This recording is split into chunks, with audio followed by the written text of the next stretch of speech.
can't say a fellow Chicagoan because I'm not from Chicago, but Ernie is, so I feel like I am, but that's beside the point. Give it up for Janet.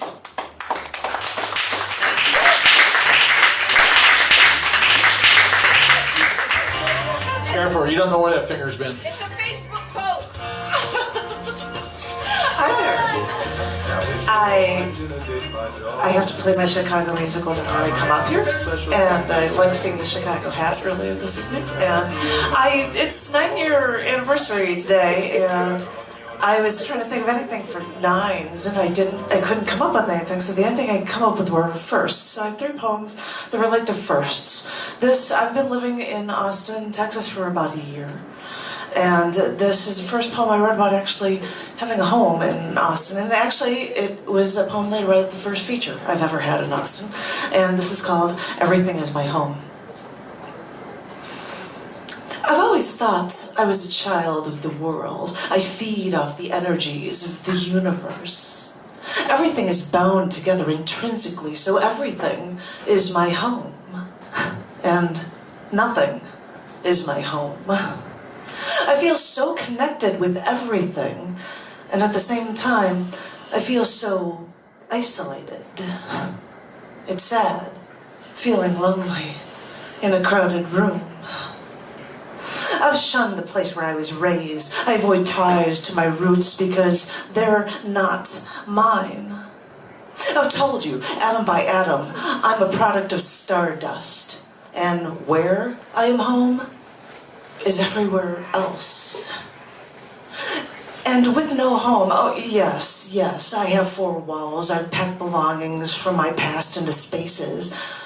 But all this time, my roots have searched for ground to seep into while I remain gasping for air. Now I've found a place with you, and when I walk out into my door at night, waiting there right outside my front door, my favorite constellation in the night sky is right there to greet me. And now that I look around me, I see traces of my past that I love in the greenery around my home. For the first time in my life, I cut my own grass. I pull my own weeds. I water the seeds we planted in the ground on our land. And I'm wondering if I can finally take a deep breath. Inhale. Exhale.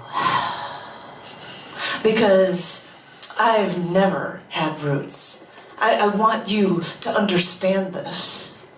But I wonder if I can rake my fingers through this dirt.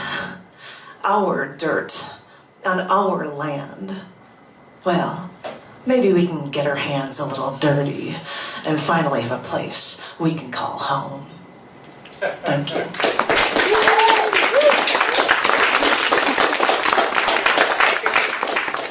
This, I lived in Chicago. I ran a poetry open mic for years. And this, on the first day I ever ran that poetry open mic, in January of 2010, this is the first poem I read as a host of that open mic. So I'm sharing that with you tonight. This is called The Battle at Hand.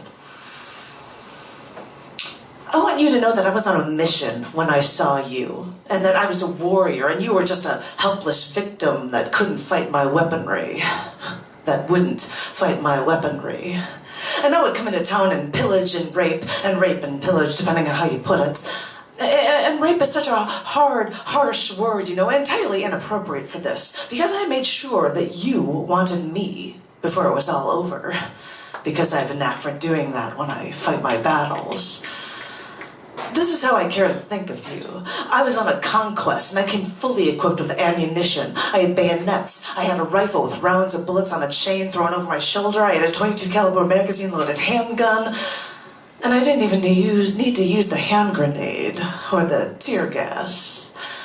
Even before I started using my tongue as a weapon with a kiss, I used it as a weapon with words.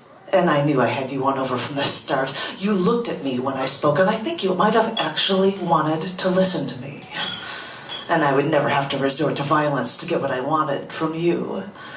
We seldom had opportunities before, and there wasn't much of an opportunity here, but we made one, and we somehow made it work.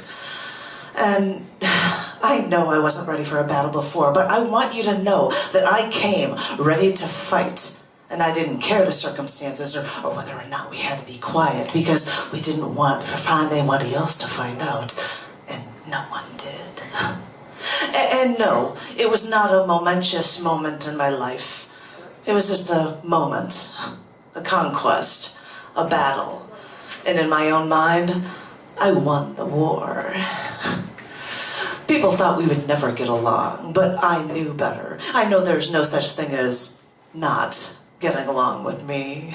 And I know that I can make anyone like me, as I did with you. You were easy prey, you know. Thanks.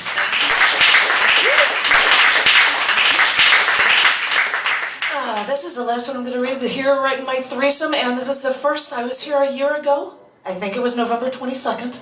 And the first poem I ever read here. And this is a poem called Us Actually Touching. I heard a physicist explain that when two solid objects are pressed together, they never actually touch.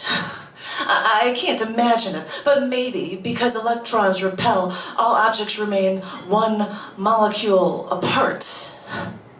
I wonder if this is why when I see you and when we embrace, I want to hold you tighter and tighter. Because I want to defy the laws of physics and feel that contact with you as long as I possibly can. Is this why when we embrace, I want my face near your neck so that I can inhale you deeply? I breathe you in. Because I want to experience you with all of my senses. I want our molecules to intermingle. I want us to actually touch. Yeah.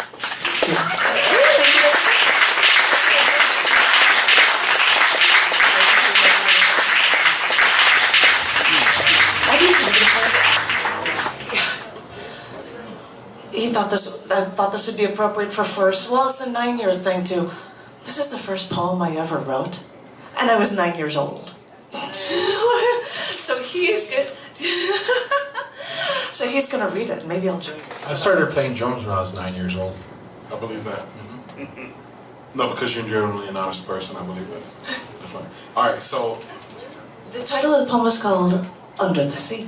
I shall now perform a rendition of Under the Sea, written by Janet Kuypers. Thank you. Thank you. No, me. I'm gonna read it, not you. Me. Not you. Me. Huh? Okay. I'd like to be under the sea. To watch the fish go swim. I'd like to squish a jellyfish. And then let go of him. I'd like to grab a soft-shelled crab. And take him for a walk. I'd like to hurtle over a turtle. And teach dolphins to talk. I'd like to see a manatee. And then go play by him. I'd like to do all of these things. If only I could swim. Thank you.